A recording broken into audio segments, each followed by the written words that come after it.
Ano po ang take nyo doon po sa mga yung hindi nagsisimula ang pagiging kandidato ng isang tao hanggat di nagsisimula ang campaign period kasi nga ngayon, 'di ba, fair election law, 'di ba?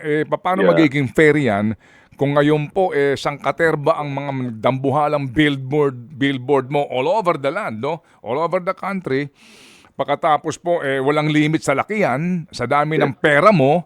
O saan mo mang kinuha yung pera mo na yan, ninakaw man yan o ano, ginagamit mo ngayon para i-promote ang sarili mo, tapos yung iba na hindi po naman kaya yung ganon, magtitiis pa ho at magsimula ang campaign period para magawa yung pangangampanya, pero may ganon na po mga, kumbaga, alam niyo na, parang hindi talaga patas. Pero ano tingin niyo doon? Well, yan talaga isang batas na hindi ko maintindihan, ano ha. At talaga namang anong tawag doon, yan ang dapat na mabagong batas, ano. Sapagkat saan ka nakakita na under the law, the definition of a candidate is one who has filed his certificate of candidacy in a political exercise, period. Very clear yun. Pagkatapos sinasabi ngayon, hindi ka muna daw i-consider na candidate hanggat hindi nagsisimula ang campaign period. Saan galing yun? Sino po, kung yun po yung batas, bakit iba ang interpretation? Ang batas na sinasabi natin noon na ang definition sa ilalim ng Omnibus Election Code, a candidate is a person who files a certificate of candidacy. Ngayon, dito sa automated election, binago nila ng konti ang application noon. Sinasabi, you will not be considered, you are not yet considered a candidate even if you file your certificate of candidacy. Kasi daw, yung October 1 hanggang February, ay ano daw ang gagawin nila. So ang ginawa ng mga mambabatas, ang ginawa nilang batas dito sa automated election ay magsisimula ka lamang makilalang kandidato at the start of the campaign period. So sabi ko, mukhang talaga napakalabo ng batas na yon. At yun sinustain naman yan, ang problema, sinustain yan ng Supreme Court sa kaso ng Pinera versus Comelec.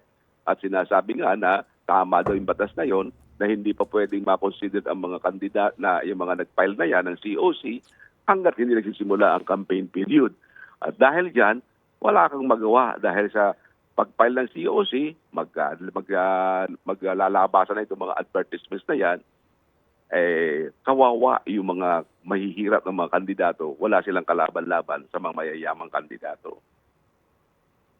Attorney, di ba nakaka-insulto sa Insulto talaga yun. Ngayon naman, sabi ko naman sa iba, siguro din ako yung mga sa media, with due respect, kung ako, ano kaya i-boycott din ng media yung mga taong yan? Huwag nilang tanggapin ng mga advertisements ng mga yan.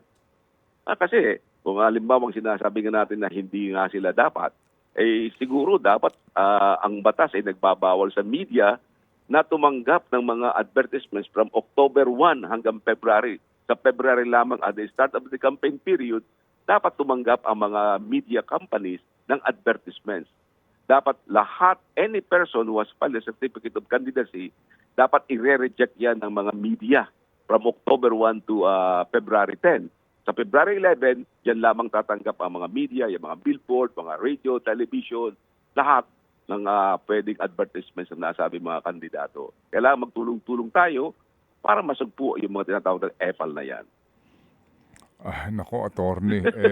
In the absence of any statute regarding your proposal, definitely wala po, tayong magagawa.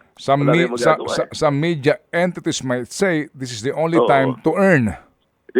Oo nga, yung sinasabi ko rin, no? Ay wala din talaga magagawa sapagkat yun ang sinabi ng batas. So, pagka nireject mo naman ngayon, pwede ka namang ireklamo ng mga kandidato yan sapagkat sinasabi ng kandidato, hindi pa naman kami kandidato kaya pwede mong tanggapin itong aming advertisements. Opo.